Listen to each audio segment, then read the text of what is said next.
It's that time again in the quarterly cycle, and companies reporting their financial results are upon us. So in this video, I'm going to be covering two of my portfolio's major holdings. And we did get some important updates here that might give us some insight into similar sectors and the broader market.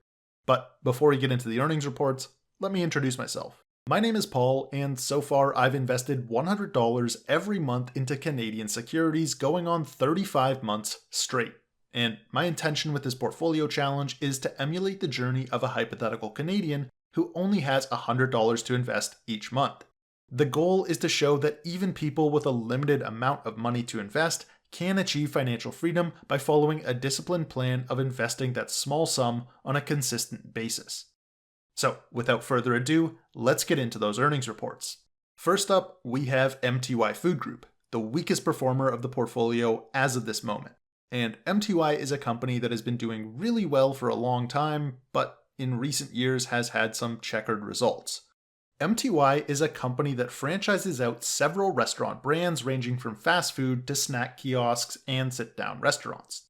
Some of the company's larger and more popular banners include Cold Stone Creamery, Wetzel's Pretzels, Papa Murphy's, and Famous Dave's, just to name a few of those now 90 restaurant banners owned by the company. And as part of its growth model, MTY generally likes to focus on the acquisition of established, free cash flow generative restaurants that are well positioned for franchising expansion. And this is where MTY has specialized expertise, and where many smaller restaurant chains lack experience.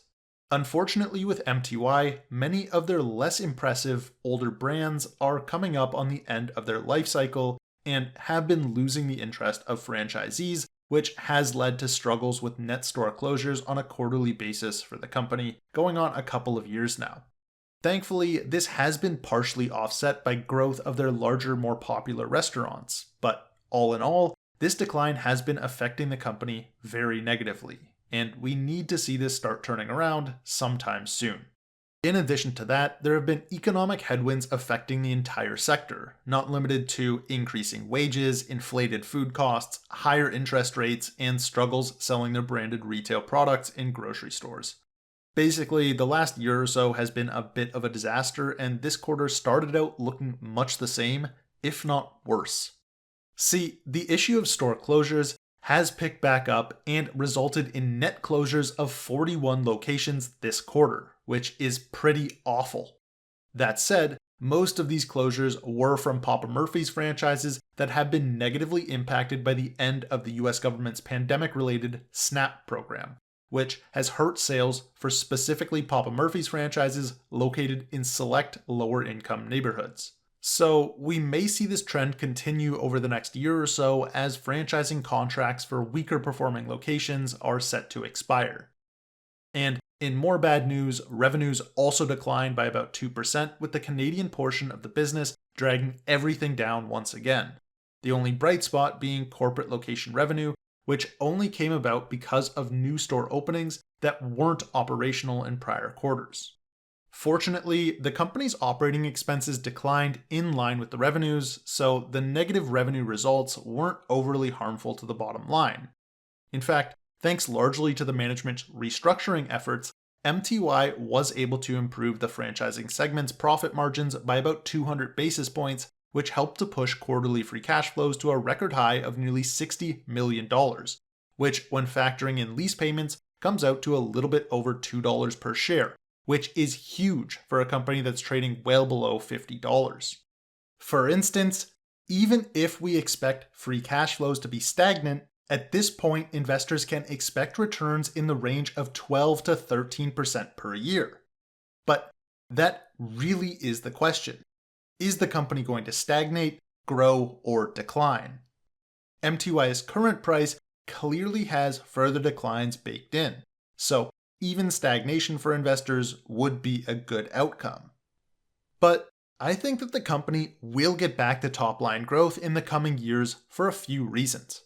Now, while I touched on Papa Murphy's struggles in some areas, according to the management, most of the banner's franchises are bouncing back quite nicely as we enter into Q4, which is great to hear considering that this is the company's second largest banner.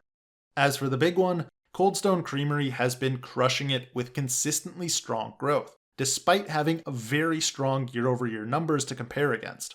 Meanwhile, the company's quick service concepts like Sweetfrog are also growing rapidly, and the most recent acquisition of Wetzel's Pretzels has already proven to be a great pickup for the company, outperforming management's expectations with both consumer demand for product and location demand from aspiring franchisees. In addition to that, the company has recently experienced increased capital expenditures from the implementation of a new ERP program that's expected to come into effect in March of next year and should churn out significant cost-saving benefits. All in all, I think that the management has shown enough for me to feel confident in their ability to protect free cash flows, even in a challenging economic environment for the sector. Plus, post-acquisitions, MTY has been on a long stretch of delevering, which has considerably lowered its risk of capital loss, as well as lowered the interest expense on its debt pile, which is now $220 million below where it was roughly 2 years ago, when the debt was taken on to complete the acquisitions of Barbecue Holdings and Wetzel's. This quarter alone, MTY paid off $34 million in long-term debt, but that's not all. The company has also been utilizing these strong cash flows to repurchase $11.4 million worth of shares at depressed levels in the most recent quarter alone. And finally, we're cycling back around to when MTY tends to raise its dividend. And because of their debt repayments, they were able to negotiate the removal of the $50 million distribution cap implemented by the company's revolving credit facility, implying that the company is interested in pushing out a substantial hike come next quarter. Currently, the company's annual dividend payments equate to only a little over $26 million, and the payout ratio is only about 15% of free cash flows, which means that we could see a real monster of a raise come next quarter. So, while this quarter wasn't good news all around, there is a lot to look forward to, and many of my concerns regarding profitability have been assuaged. Now, my opinion here does differ a bit from the market sentiment, since the stock did come down by about 5% from the $47 where it started the month. Regardless, as of this moment, I think that MTY is looking a lot better than it was after last quarter's results, especially with all of the positive news that appears to be on the horizon. The other company whose earnings I'm going to go through isn't really a company, it's a real estate investment trust, and it rents out residential apartment units in major cities and urban areas.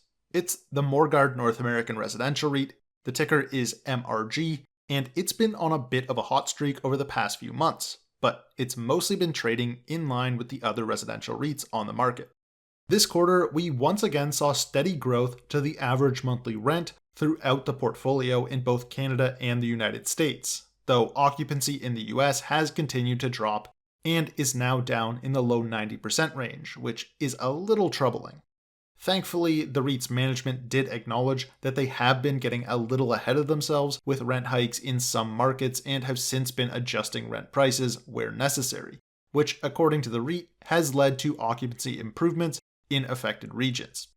That said, not all areas in the US are running out of steam, with mentions of the Sunbelt region and Florida in particular still experiencing strong rental demand and rising market rates. Meanwhile, most of the REIT's Canadian properties are being rented out at artificially lower prices because of rent control policies that cap the REIT's ability to raise rents on existing tenants by 2.5%. However, when existing tenants move out, those same apartments are commanding average rents that are 24% higher than what was being paid by the prior tenant. Unfortunately, rent control does heavily incentivize tenants not to move, which leads to lower rates of turnover. Though on the positive side, there is strong occupancy and consistent rental growth, even if it is lower than it should be. Now, the reason why I'm so interested in this particular REIT is because it trades way below its book value. For roughly $18, you're buying $51.62 of tangible book value, which of course is net of all liabilities. So you're instantly gaining well over 2 times your money's worth in net underlying property value, and that's the case even if we use the more stringent international financial reporting standards, which has the REIT's NAV at $41.30. But that's not the only positive. The REIT's management is acutely aware of this discount, so they've been allocating excess capital towards share buybacks, which reduces the REIT's total share count, thereby increasing the existing investors' percentage ownership in the already discounted shares.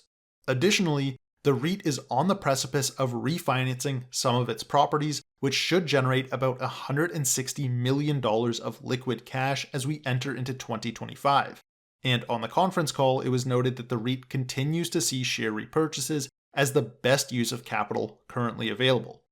Also noted was a conservative distribution raise of 2.7% per share, which pushes up the annual yield from 74 to 76 cents per share. And Morguard is a monthly payer if you were not already aware. Aside from that, management shined some light on deal flow, pointing out that more and better acquisition opportunities have been hitting the market, and they've been looking more and more at Canadian properties, though their focus, unsurprisingly, was only mentioned in provinces that do not have rent control policies actively in place. Meanwhile, adjusted funds from operations were relatively in line with where they were last year despite the lower US occupancy. So, not much else to say, this was just another steady quarter from the Morguard North American Residential REIT. Unfortunately, the hot streak has come to an end though, and in spite of the reasonable reported results, share prices did come down by about 2% in October. Last up, I want to quickly bring up some news about the smallest position in the portfolio, Goeasy, a company that brings flexible and ethical lending practices to non-prime borrowers. And Goeasy issued $400 million worth of debt in the form of senior unsecured notes, yielding an interest rate of 6% and reaching maturity in 2030.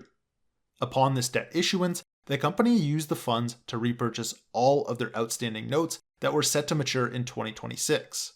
In all, this made up about $255 million that came with an interest rate of 4.375%. The market didn't really like this since the company is taking on more debt at a higher interest rate, but Goeasy is a very fast grower with lots of levers for additional expansion, and this debt will be able to be utilized to grow the loan book, which in turn will generate more profit. So personally, I don't see an issue with a slight uptick on the interest rate of the debt, especially since it buys the company the ability to grow for several more years while reducing the amount that would need to be paid back in the short term if there happened to be a recession that impacts the business. Meanwhile, come 2030, the company may well be on a path to delevering the balance sheet, though hopefully there will be more opportunities to focus on even more growth throughout the next decade. Anyways, this month, Goeasy shares dipped a little under 4%, ending the month at $177.13. And that means that all three of the portfolio's holdings performed negatively in the month, so naturally the total portfolio equity also came down a little bit, ending the month at $3,812.65. But despite that 1 month dip, my portfolio is still up over 6.9% on the $3,565.27 that were invested. And this book value figure does include the reinvested dividends. But without those, the portfolio would be up over 12.1% or $412.65 on the $3,400 that I deposited into Wealthsimple.